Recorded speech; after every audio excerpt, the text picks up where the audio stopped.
Ini adalah Lebanon, negara yang pernah menjadi salah satu negara dengan PDB per kapita tertinggi di Timur Tengah.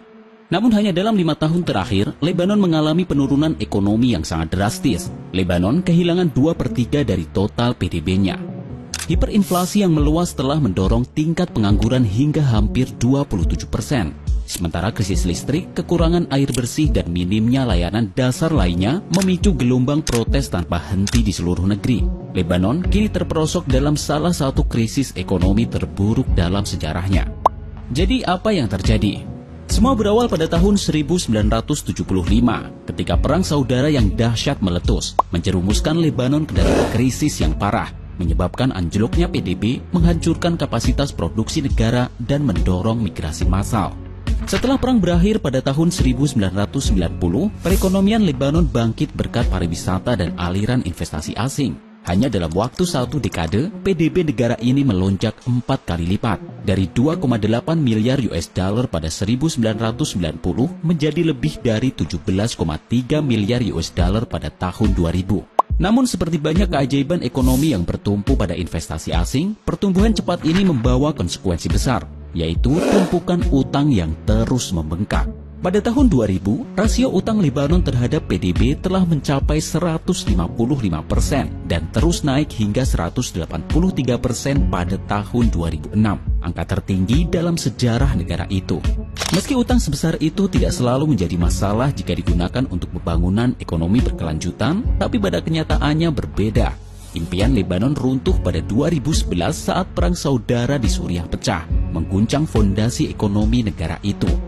Konflik ini menyebabkan banyak investor asing menarik dananya secara massal, sehingga hampir menguras cadangan mata uang asing Lebanon. Warga Lebanon mulai menarik tabungan mereka karena takut bank bangkrut, dan hal ini menyebabkan devaluasi yang sangat tajam pada mata uang Lebanon. Ketakutan akan inflasi mendorong masyarakat Lebanon untuk menimbun barang dalam jumlah besar.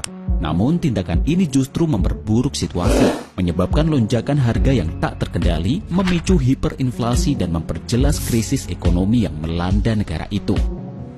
Pada 2019, warga Lebanon turun ke jalan memprotes kebijakan pajak baru yang diterapkan pemerintah. Kebijakan ini dirancang untuk mengatasi krisis utang publik, namun rakyat menolak. Mereka merasa tidak adil jika harus menanggung beban utang pemerintah sementara mereka sendiri kesulitan memenuhi kebutuhan dasar sehari-hari.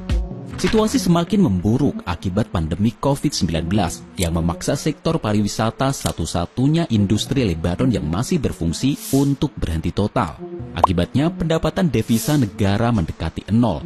Pada 2020, pemerintah Lebanon gagal memenuhi kewajiban pembayaran utang sebesar 1,2 miliar US dollar. S&P Global bahkan menempatkan peringkat kredit obligasi pemerintah Lebanon pada level D, menandakan situasi darurat yang sangat kritis. Masyarakat Lebanon telah kehilangan kepercayaan sepenuhnya terhadap perekonomian negara. Sejak 2018, hampir 200.000 orang memilih untuk meninggalkan Lebanon demi mencari kehidupan yang lebih baik.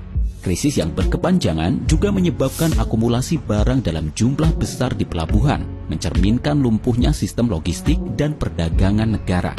Dan tragedi semakin memuncak pada tahun 2020, ketika ratusan ton pupuk meledak di pelabuhan Beirut, ibu kota Lebanon. Ledakan dahsyat ini menewaskan lebih dari 200 orang dan menyebabkan kerugian miliaran dolar, menjadikannya salah satu bencana kemanusiaan terburuk dalam sejarah Lebanon. So, apakah Lebanon masih memiliki peluang untuk bangkit dari keterpurukan ini dan membangun perekonomiannya? Silahkan tuliskan pendapat kalian di kolom komentar ya.